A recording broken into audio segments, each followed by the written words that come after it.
طلق فيليب لام دائما اوتيل من هناك من شوارزنيجر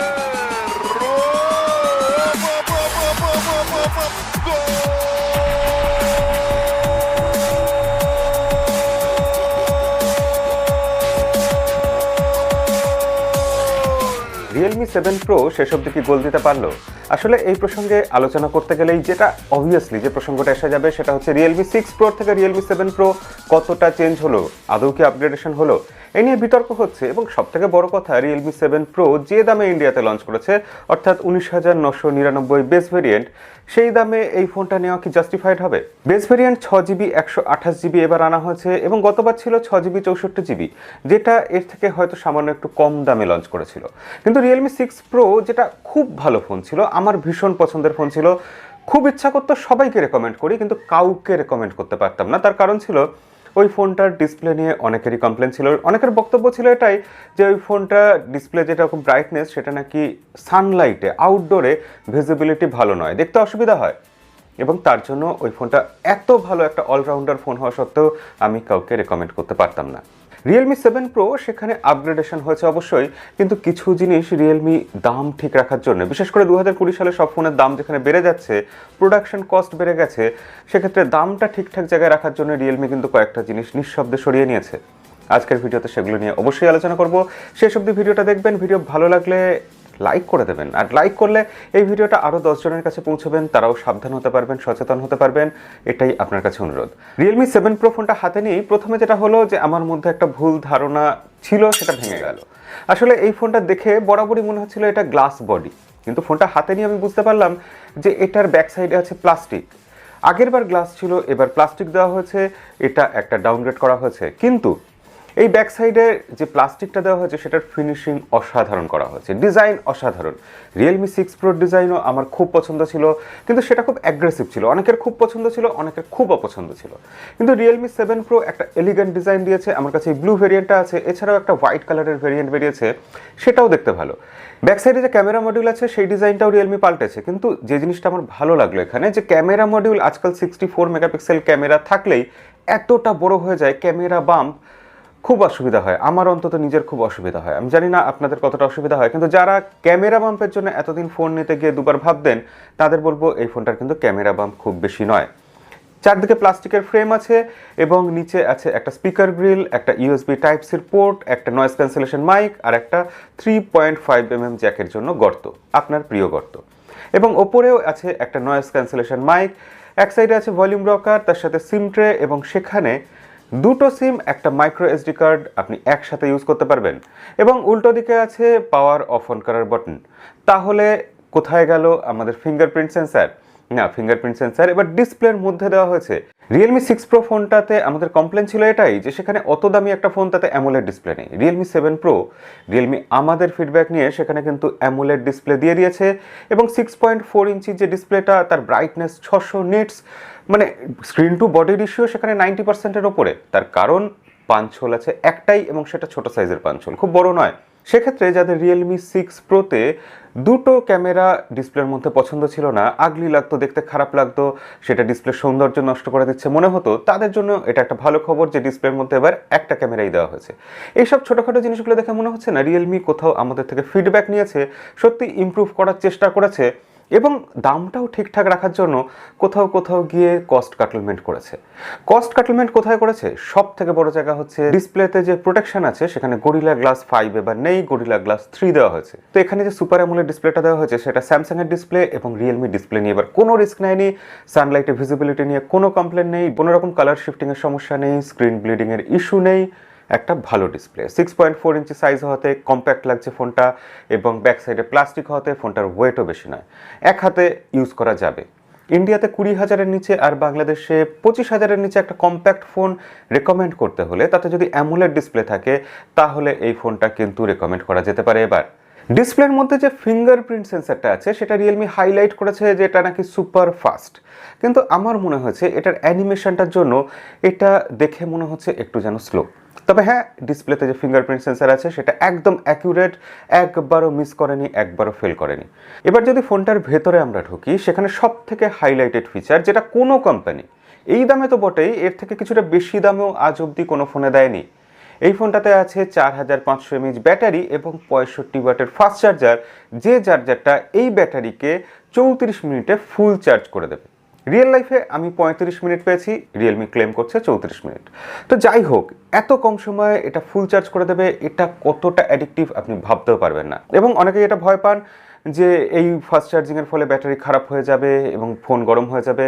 এই ব্যাপারে Realme, Oppo তারা একটা নতুন টেকনোলজি লঞ্চ করেছে। সেই টেকনোলজিটার ব্যাপারে বিশদে আপনাকে কখনো কোনো ভিডিওতে আমি বলতে পারি, সেটা কমেন্ট বক্সে অবশ্যই লিখবেন আপনি যদি চান সেই ব্যাপারে ভিডিও বানাবো। তো এদের যে টেকনোলজিটা ব্যবহার করা হয়েছে সেটা আর কোনো কোম্পানি ইউজ করে না, যার ফলে এই ফাস্ট চার্জার দিয়ে ফোনের ব্যাটারি খারাপ হওয়ার সম্ভাবনা খুবই কম। চার্জারের ক্ষেত্রে, ব্যাটারির ক্ষেত্রে রিয়েলমি 6 প্রো থেকে রিয়েলমি 7 প্রো একটা বড় সড়ো জাম্প। তার মানে আপগ্রেডেশন আছে, বেশ কিছু চেঞ্জ আছে, যেখানে 6 প্রো যারা নিয়েছেন তারা যদি চেঞ্জ করে 7 প্রোতে আসতে চান অনেক কিছুই চেঞ্জ পাবেন। এবং ক্যামেরাতে অবশ্যই সামনে যে ফ্রন্ট সাইডে 32 মেগাপিক্সেল সেলফি ক্যামেরাটা আছে সেটা ভালোই, সেটা ঠিকঠাক কাজ করেছে। এবং রিয়েলমি 6 প্রোতেও ক্যামেরা কিন্তু খুব ভালো ছিল, আমার এটা পছন্দ ছিল। আমি সবসময় বলেছি রিয়েলমি 6 প্রোর ক্যামেরা খুবই ভালো। কিন্তু রিয়েলমি 6 প্রোর ক্যামেরা সেটআপে একটা টেলিফোটো জুম লেন্স ছিল, যেটা নিয়ে আমাদের রিভিউয়ারদের বক্তব্য ছিল যে টেলিফোটো জুম লেন্স সেটা ডেপথ সেন্সরের কাজ করে না, শুধু জুম করতে কাজে লাগে, তাহলে সেটা দিয়ে লাভ কি, সেটা দেওয়ার দরকার নেই। রিয়েলমি সেই কথাও শুনেছে, তারা এবার টেলিফোটো জুম লেন্সটা সরিয়ে নিয়েছে। যদিও আমার মতে টেলিফোটো জুম লেন্স থাকলে সেটা দারুণ হতো, জমে যেত ব্যাপারটা। কিন্তু এখানে সব থেকে যে ব্যাপারটা আমার ভালো লেগেছে যে রিয়েলমি এবার স্যামসাংয়ের সেন্সার থেকে শিফট করে সনির সেন্সারে এসছে। সোনি IMX682 64 মেগাপিক্সেলের সেন্সার, যেটা প্রাইমারি সেন্সার, সেটা রিয়েলমি এবার দিয়েছে। এবং তারা বলছে এবার নাকি কিছু স্পেশাল অ্যালগোরিদম তৈরি করেছে এই 64 মেগাপিক্সেল সেন্সারটার জন্য। এবং ক্যামেরাতে ফটো তুললে তার রেজাল্টও সেটাই বলছে, বেশ ভালো ফটো উঠেছে, ডে লাইটে দারুণ ফটো উঠেছে। এবং রিয়েলমি এখানে ক্যামেরাতে প্রচুর ফিচার দিয়ে দিয়েছে যেগুলো তাদের একটু দামি ফোনগুলোতে ছিল, অর্থাৎ nightscape mode, super starry mode, tripod mode, যেসব মোডগুলো আছে মানে চাঁদ তারার ছবি তোলার জন্য যা যা সুবিধা থাকে সেগুলো দিয়েছে। ব্যাকগ্রাউন্ড ব্লার করার এফেক্ট, অর্থাৎ আপনি যখন ভিডিও তুলবেন ব্যাকগ্রাউন্ড ব্লার করতে পারবেন, ব্যাকগ্রাউন্ডটা ঝাপসা হয়ে যাবে ডিএসএলআর ক্যামেরার মতো। এবং তার থেকেও আরেকটা বেটার জিনিস, আরেকটা ভালো জিনিস, একদম নতুন জিনিস, সেটা হচ্ছে যে এখানে আপনি যখন ভিডিও তুলবেন তখন আপনি বিভিন্ন রকম কালার ফিল্টার ইউজ করতে পারবেন, অর্থাৎ back side black and white, আপনাকে শুধু কালারফুল দেখা যাচ্ছে, অর্থাৎ কোটা ছবিটার ফ্রেমটাতে শুধু নীল রং দেখা যাবে এবং আর কোনো রং দেখা যাবে না, সবই ব্ল্যাক অ্যান্ড হোয়াইট লাগবে। এরকম প্রচুর ফিল্টার আছে, এই জিনিসটা আমার খুব সুন্দর লেগেছে। রিয়েলমি 6 প্রো ক্যামেরাতে অত ভালো ফোন হওয়া সত্ত্বেও রিয়েলমি 7 প্রোতেও ক্যামেরা নিয়ে বলার মতো উল্লেখযোগ্য কিছু থেকে যাচ্ছে। এই ফোনটার ক্ষেত্রে রিয়েলমি ছোটোখাটো দু একটা ব্যাপারে এত সুন্দর নজর দিয়েছে যেটা আমার খুব ভালো লেগেছে। যেমন এখানে ভিডিও এডিটিং একটা সফটওয়্যার দিয়ে দিয়েছে সো লুপ নামে, এর মধ্যে আমরা দেখছি স্প্ল্যাশ প্রুফ আছে।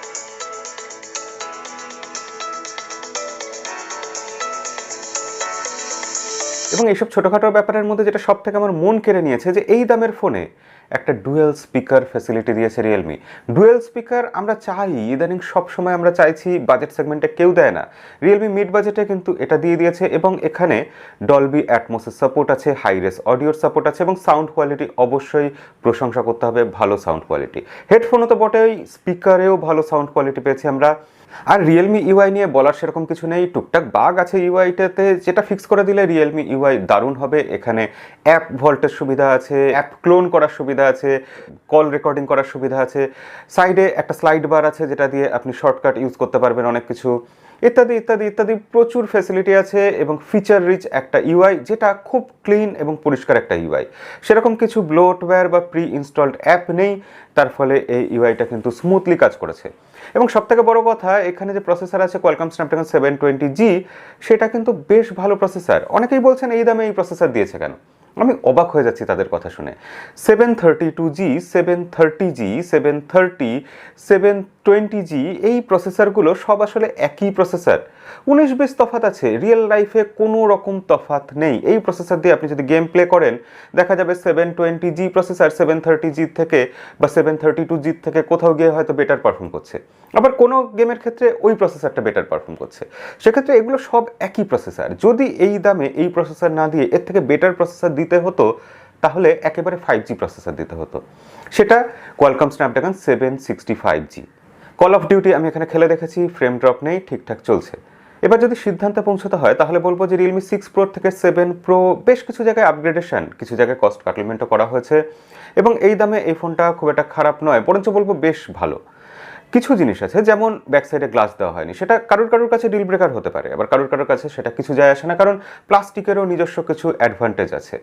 এবং এই ফোনটাতে সামনে যে গরিলা গ্লাস 3 প্রোটেকশন দেওয়া হয়েছে, সেখানে কস্ট কাটলমেন্ট করা হয়েছে, কিন্তু তার বিনিময়ে এখানে সুপার অ্যামোলেড ডিসপ্লে দেওয়া হয়েছে। হাই রিফ্রেশ রেটের কথা অনেকে বলবেন, কিন্তু আমি বলবো 90 হার্টসের এলসিডি প্যানেলের থেকে 60 হার্টসের অ্যামোলেড ডিসপ্লে অনেক বেটার। এটা আমি সবসময় অ্যামোলেড ডিসপ্লের ক্ষেত্রেই ভোট দেবো। এবং শুধু ডিসপ্লে নয়, ক্যামেরার ক্ষেত্রে এখানে আপগ্রেড করা হয়েছে, সনির সেন্সর দেওয়া হয়েছে, চার্জার দেওয়া হয়েছে। এই দামে এত ভালো একটা চার্জার, অবশ্যই এটা দারুণ টেকনোলজি রিয়েলমি এই দামে আমাদের প্রোভাইড করলো। ফোনটার লুকস নিয়ে কমপ্লেনের কোনো জায়গা নেই, ডিজাইন বেশ ভালো রেখেছে রিয়েলমি, এবং ওভারঅল আমার ফোনটা দেখে এখনও অবধি খুব একটা খারাপ কিছু মনে হয়নি। ছোটোখাটো বেশ কিছু জায়গায় ফোনটাতে আপগ্রেডেশন আছে, যেমন ডুয়েল স্টুডিও স্পিকার। অবশ্যই ভালো লেগেছে এই জিনিসগুলো, এবং শেষ অবধি দেখা যাক। ফোনটা আমি কিছুদিন ব্যবহার করে দেখি। ফোনটা আমি সবে 2 দিন বা গতকাল হলো হাতে পেয়েছি, 1 দিন হলো। তো ফোনটা একটু ব্যবহার করে আমি দেখি, যদি সেরকম মেজর কিছু ইস্যু হয় অবশ্যই সেটা আপনাদের ফুল রিভিউতে জানাবো।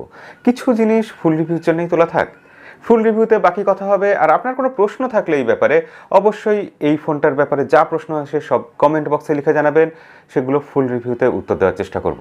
আর ফুল রিভিউ দেখার জন্য অবশ্যই বলবো চ্যানেলটা সাবস্ক্রাইব করে রাখবেন আর বেল আইকনটা বাজিয়ে রাখবেন।